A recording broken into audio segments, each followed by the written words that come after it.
Hey everyone, I'm out here at the amphitheater, which usually this time of year, we'd have lots of shows out here, lots of school kids would be coming out, seeing our raptors. Unfortunately, we're shut down. We're not doing those shows anymore for the safety of everyone, but instead I'm bringing you these videos each and every day so that people can still learn about these raptors.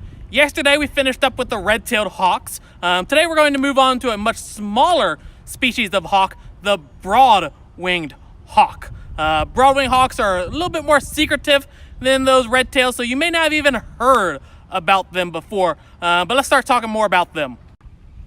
So this is our broad-winged hawk. Now, broad-winged hawks are a migratory species, so we only have them here in Alabama in the summertime. In the winter, they'll migrate down to South and Central America. Massive migration, thousands and thousands of miles. I think they've done some research on them, and they travel about 70 miles a day. But then once they get to South and Central America, they really don't move around that much. They kind of stay in about a 1 square mile area. And so a massive migration down to South and Central America, where it's a little bit warmer. They can still find their food a little bit easier throughout the winter time. Now these birds, they're not very particular about their food. Some of these other raptors we've talked about, they really like those rodents.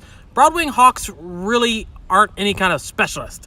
They're very opportunistic. They'll catch and eat pretty much anything. Insects, lizards, mice, whatever it might be. If they can catch it, they're going to try and catch it and eat it. Even birds, sometimes they'll be catching and eating. Now, these are a little bit more of a forest dweller, and so you probably don't see them very often because they're usually in the forest. They're a little bit more secretive, I guess. The red-tailed hawks you see quite often because they're in areas that we tend to be in. But broad-winged hawks, they tend to be inside of the forest, kind of underneath the canopy, and so you don't really see them as often as some of the other raptors that we've talked about. Now, Willie here, he's with us because he came into us in 2009, I believe, and he had a little bit of head trauma, and unfortunately, he is now blind in this eye. That eye actually has been removed, and so he's only got one eye now. And so like we said, if you want to be a raptor, if you want to hunt out in the wild, you've got to be almost 100%. If you only have one eye, you're going to miss your food by a little bit each time, and eventually you'll starve to death. And so he'll live with us the rest of his life.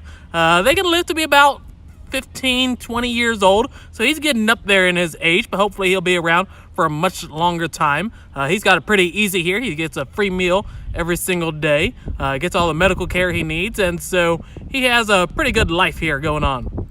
Now, broad-winged hawks, like I said, they're a little bit more secretive. They're in the forest, but they are a really cool bird because of that massive migration that they go through each and every year. And they're on a little bit of a smaller size. I think yesterday he weighed in at 320 grams, so not much at all, especially when we're talking about those red tails that have weighed in over 1,000 grams these past 2 days. And so these birds are a little bit smaller size than those red-tailed hawks. You may not see them as often because they're in the forest.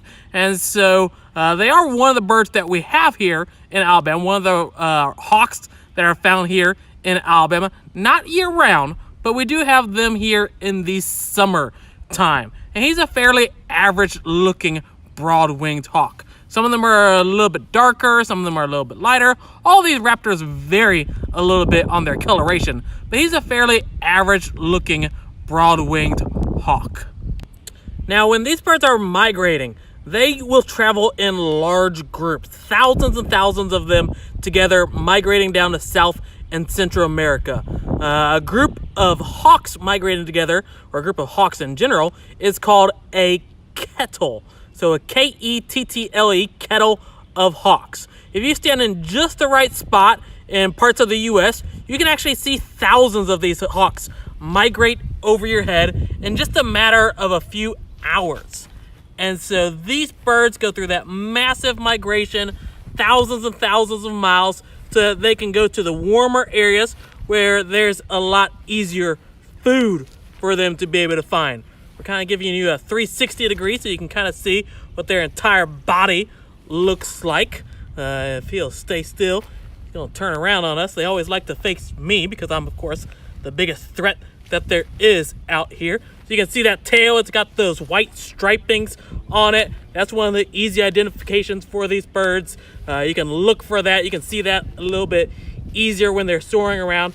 And that's how you can identify them between some of the different raptors, the hawks that might be flying around in your areas.